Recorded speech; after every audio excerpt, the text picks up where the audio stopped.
కృపగల దేవుడు మన ప్రభు అయిన యేసయ్య పరిశుద్ధ నామములో కూడి వచ్చిన మీ అందరికీ నా హృదయపూర్వకమైన వందనాలు తెలియజేస్తున్నాం. కొద్దిసేపు దేవుని మాటలు విందాం. పరిశుద్ధ గ్రంథము నుండి ఆదికాండ గ్రంథము 14వ అధ్యాయము 18-20 వచనాలు చదువుకుందాం. 18 నుంచి 20 వచనాలు. ఆదికాండము 14వ అధ్యాయము 18 నుంచి 20 వచనాలు. మరియు షాలేము రాజైన మెల్కీసెదకు రొట్టెను ద్రాక్షారసము తీసుకొని వచ్చెను. అతడు సర్వోన్నతుడగు దేవునికి యాజకుడు. అప్పుడు అతడు అబ్రహామును ఆశీర్వదించి ఆకాశమునకును భూమికిని సృష్టికర్తయును సర్వోన్నతుడైన దేవుని వలన అబ్రహాము ఆశీర్వదించబడునుగాక అనియు, నీ శత్రువులను నీ చేతికి అప్పగించిన సర్వోన్నతులకు దేవుడు స్తుతించబడునుగాక అనియు చెప్పెను. అప్పుడు అతడు అన్నింటిలో ఇతనికి 10వ వంతు ఇచ్చెను. చిన్న ప్రార్థన చేసుకుందాం. కృపగల దేవా, మీకు వందనాలు నాయన. ఈ చదవబడిన లేఖన భాగం నీ బిడ్డలకు వివరించే జ్ఞానము నాకు లేదు. నీ సిలువ చాటు నన్ను మరుగుపరుచుకొని నీ మాటలతో మా హృదయాలు నింపి వాక్యానుసారంగా జీవించే కృప మాకు అనుగ్రహించి మహిమ పొందమని మా ప్రభు అయిన యేసయ్య పరిశుద్ధ నామములో అడిగి వేడుకొనుచు ప్రార్థిస్తున్నాను మా పరమ తండ్రి, ఆమేన్. ప్రియమైన దేవుని బిడ్డలారా, అబ్రహాము లోతు విడిపోయారు. అబ్రహాము వేరే చోట ఉన్నాడు. లోతేమో సొదొమ గొమొర్రా పట్టణాల్లో ఉన్నాడు. శత్రు రాజులు వచ్చి ఆ సొదొమ గొమొర్రా పట్టణాన్ని జయించి లోతు ఆస్తుపాస్తులను, తన భార్యాబిడ్డలను, అక్కడ ఉన్న జనాంగాన్ని తీసుకొని వెళ్ళిపోయారు. ఆ సొదొమలో ఉన్న ఒక వ్యక్తి వచ్చి అబ్రహాముకి చెప్పాడు, అయ్యా, మీ సహోదరుడు ఇలా తన భార్యాబిడ్డలు, ఆస్తిపాస్తులు ఇవన్నీ చెరపట్టుకొని వెళ్ళిపోయారు శత్రువులు వచ్చి అని చెప్పగానే అబ్రహాం గారు ఏం చేశాడంటే 318 మందిని తయారు చేసి పెట్టుకున్నాడు, యోధుల్ని. వారిని తీసుకొని వారిని తరిమి తన సహోదరుడు దగ్గర చెరకొని తీసుకుపోయిన ఆస్తిని, భార్య బిడ్డలను, జనాంగాన్ని తీసుకొని విడిపించుకొని తీసుకొని వస్తూ ఉన్నాడు. అప్పుడు జరిగిన సంఘటన ఏంటంటే, ఈయనకు ఒక వ్యక్తి ఎదురుపడ్డాడు. ఆ వ్యక్తి పేరు షాలేము రాజైన మెల్కీసెదకు అనే ఆయన ఎదురుపడ్డాడు. ఆ మెల్కీసెదకు అబ్రహాముకి ఎదురై ఏం తీసుకొచ్చాడని మనం చదువుకుంటున్నాం. మరియు షాలేము రాజైన మెల్కీసెదకు ఏం తీసుకొచ్చాడంట? రొట్టెను ద్రాక్షారసమును తీసుకుని వచ్చెను. అతడు సర్వోన్నతుడకు దేవునికి యాజకుడు. హల్లెలూయా. ఎవరంట ఈ మెల్కీసెదకు? సర్వోన్నతుడైన దేవునికి యాజకుడు. ఏమంటే, ఎదుర్కొని శత్రువుని ఎదుర్కోవటానికి వచ్చినప్పుడు మంది మార్బలాన్ని తీసుకొని వస్తారు ఎవరైనా. ఈయనేం తీసుకొచ్చాడు? రొట్టెను ద్రాక్షారసమును తీసుకొచ్చాడట. హల్లెలూయా. ప్రియమైన దేవుని బిడ్డలారా, దానిలో దాగి ఉన్న సత్యాన్ని ఈరోజు మనం తెలుసుకుందాం. ఈ మెల్కీసెదకు ఎవరు?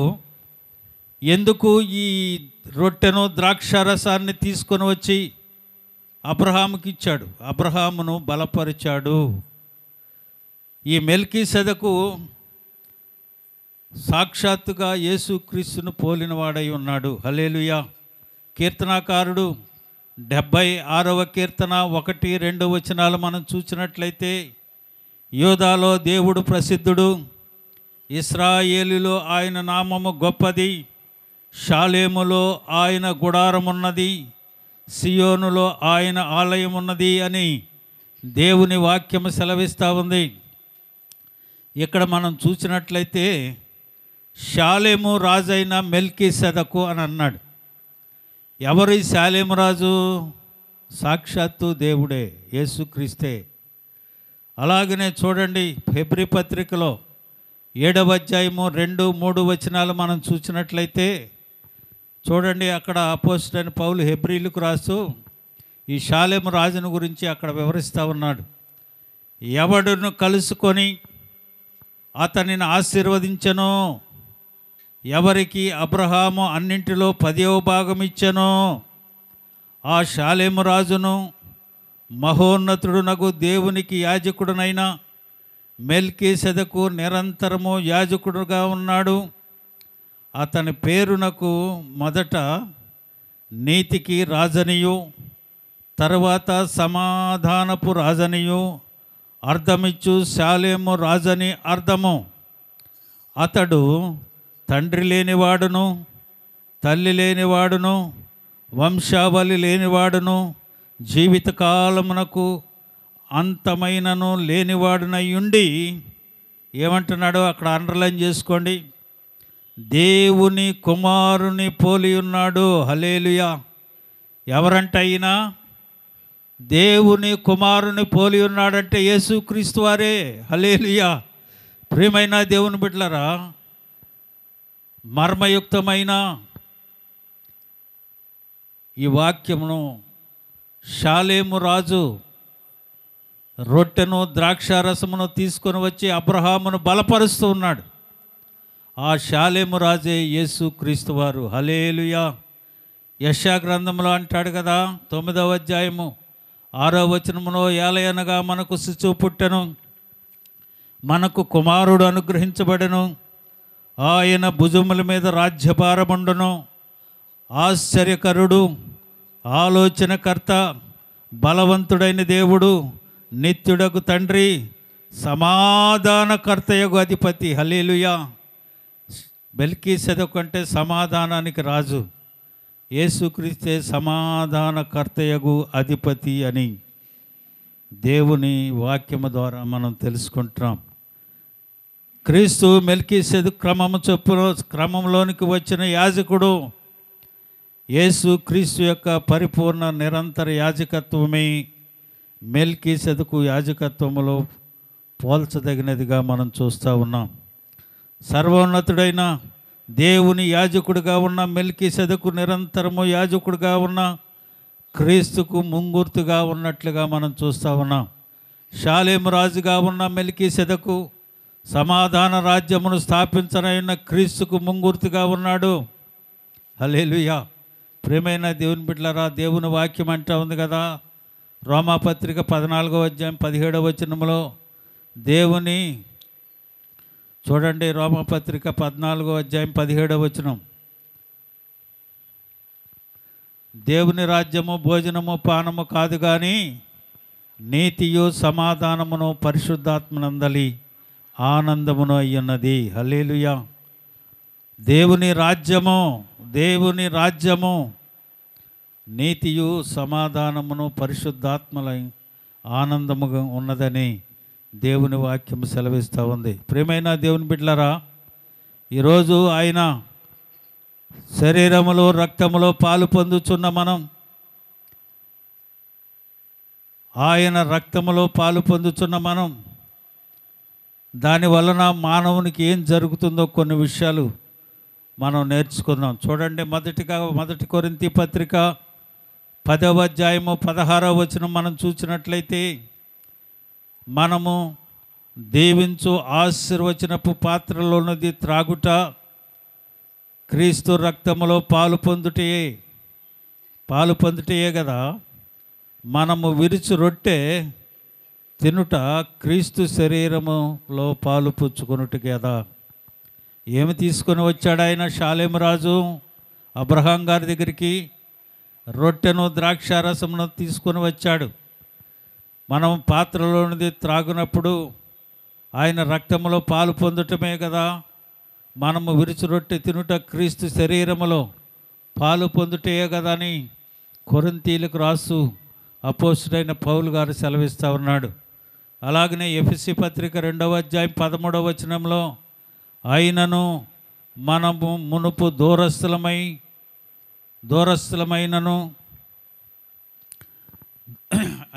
మనము మునుపు దూరస్థులైన మీరు ఇప్పుడు క్రీస్తు యేసునందు క్రీస్తు రక్తము వలన సమీపస్థులై ఉన్నారు. హల్లెలూయా. ప్రియమైన దేవుని బిడ్డలారా, మునుపు దేవునికి మనం దూరంగా ఉన్నాం. ఆ దూరంగా ఉన్న మనలను దేవునికి సమీపస్థులుగా చేయటానికే యేసుక్రీస్తు రక్తము మనకు అవసరమై ఉంది.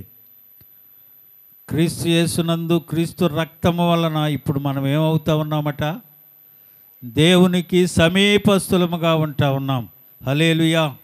యేసు రక్తము మనలను సమీపస్థులనుగా చేస్తూ ఉంది తండ్రితో. చూడండి, హెబ్రీ పత్రిక 9వ అధ్యాయము 14వ వచనాన్ని మనం చూసినట్లయితే, నిత్యుడగు ఆత్మ ద్వారా తన్ను తాను దేవునికి నిర్దోషిగా అర్పించుకున్న క్రీస్తు యేసు రక్తమును నిర్జీవ క్రియలను విడిచి జీవము గల దేవుని సేవించుటకు మీ మనస్సాక్షిని ఎంతో ఎక్కువగా శుద్ధి చేయుచున్నది. హల్లెలూయా. దేవునికి సమీపస్థులుగా చేయటమే కాదు కానీ మన మనస్సాక్షిని ఎంతో ఎక్కువగా శుద్ధీకరిస్తుంది ఆ యేసు రక్తమే. అందుకనే మనకి ఆ యేసు రక్తము కావాలి. అందుకనే ఆ యేసు రక్తంలో మనము జీవాన్ని పొందుకొని ఉండిన వారముగా ఉండాలి. దేవునికి సమీపస్థులుగా చేస్తుంది, నిర్దోషులుగా చేస్తుంది, మన మనస్సాక్షిని ఎంతో ఎక్కువగా శుద్ధీకరిస్తూ ఉంది. అమూల్యమైన రక్తము చేత మనము విమోచింపబడుతూ ఉన్నాం. పాపము నుంచి, శాపము నుంచి మనము విమోచించబడుతూ ఉన్నాం. ఎఫెసీ పత్రిక 1వ అధ్యాయము 7వ వచనాన్ని మనం చూసినట్లయితే, ఆయన రక్తము వలన మనకు విమోచనము అనగా మన అపరాధములకు క్షమాపణ కలిగి ఉంది. హల్లెలూయా. ఎందుకు యేసు రక్తం తీసుకోవాలండి? ఎందుకు యేసు రక్తం మనం ఆచరించాలండి? యేసు రక్తంలో ఏమిందండి?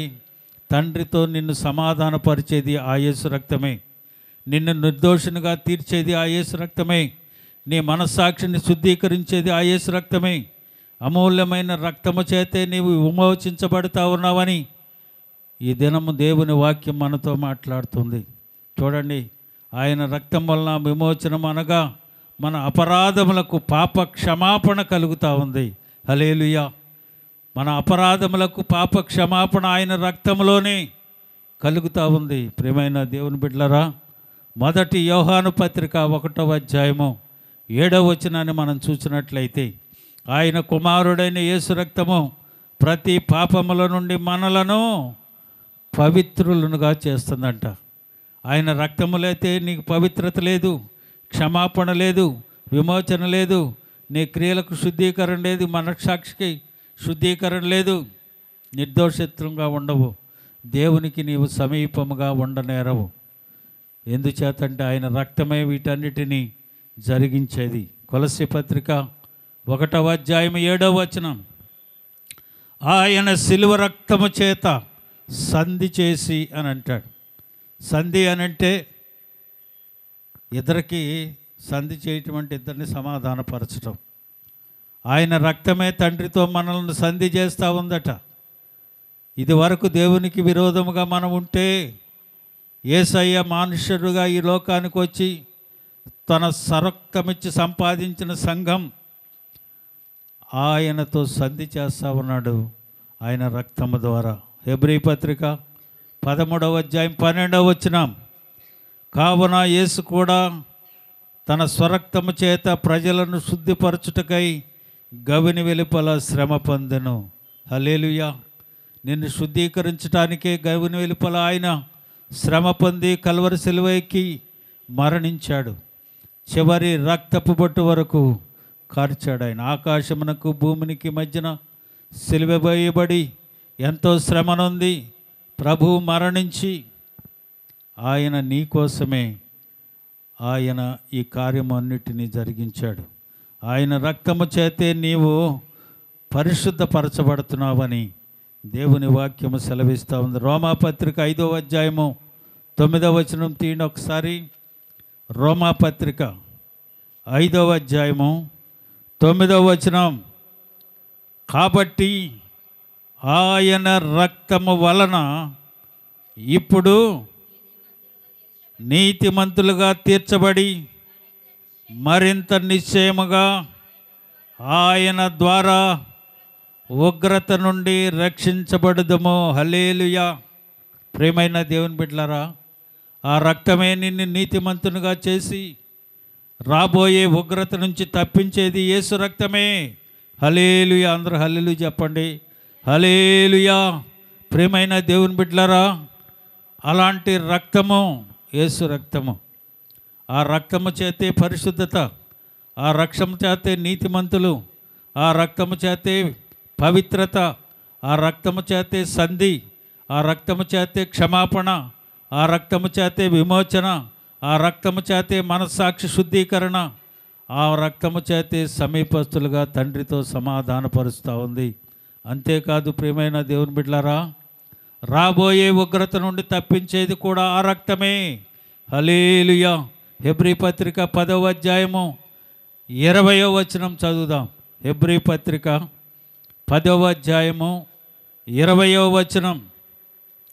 ఆయన రక్తము వలన పరిశుద్ధ స్థలమందు ప్రవేశించుటకు మనకు ధైర్యము కలిగి ఉన్నది. హల్లెలూయా. ఉగ్రత నుండి తప్పించబడటమే కాదు, పరిశుద్ధ స్థలములో ప్రవేశించడానికి ధైర్యాన్ని ఇచ్చేది కూడా యేసు రక్తమే. హల్లెలూయా. కనుక ప్రియమైన దేవుని బిడ్డలారా, అలాంటి రక్తము నీకు అవసరం. ఏదో మందిరానికి వచ్చేస్తున్నాం, ప్రార్థన చేసుకుంటున్నాం, వెళ్ళిపోతూ ఉంటామంటే కుదరదు. యేసు రక్తములో నువ్వు కడగబడాలి, యేసు రక్తములో పాలు పొందాలి. ఆ పాలు పొందినప్పుడే ప్రభువు నిన్ను సమీపస్తులుగా చేస్తాడు, నిర్జీవ క్రియల నుండి విడిపిస్తాడు, మనస్సాక్షిని శుద్ధీకరిస్తాడు, విమోచన కలుగు చేస్తాడు, పాప క్షమాపణ ఇస్తాడు, పవిత్రునిగా చేస్తాడు, తండ్రితో సమాధానపరుస్తాడు, పరిశుద్ధపరుస్తాడు, నీతిమంతులుగా తీరుస్తాడు. అంతేకాదు పరిశుద్ధ స్థలంలో ప్రవేశించే అర్హత ఇస్తాడు. అంతేకాదు ఉగ్రత నుండి తప్పిస్తాడు. ఆయన రక్తము చేత పరిశుద్ధ స్థలములో ప్రవేశించడానికి ధైర్యాన్ని కలిగిన వారముగా మనం ఉండగలుగుతాం. చివరిగా ఒక వాక్యాన్ని చూసి ముగిస్తాను చూడండి. 1వ కొరింథీ పత్రిక 11వ అధ్యాయము 26వ వచనం. అందరూ తీసి చదవాలి. 1 కొరింథీ పత్రిక 11వ అధ్యాయము 26వ వచనం.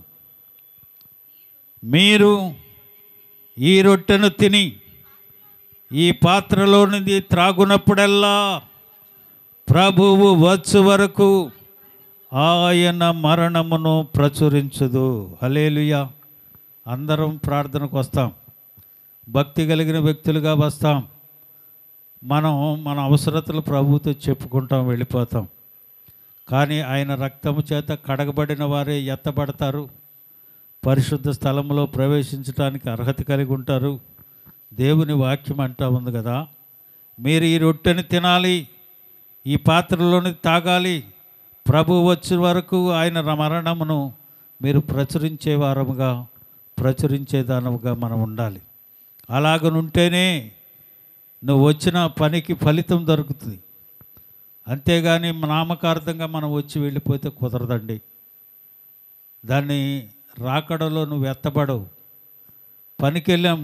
పనికి వెళ్ళిన తర్వాత ఫలితం లేకుండా పని ఎవరైనా చేస్తారా? ఏ పని చేసినా దానికి ఫలితాన్ని ఆకరిస్తాం.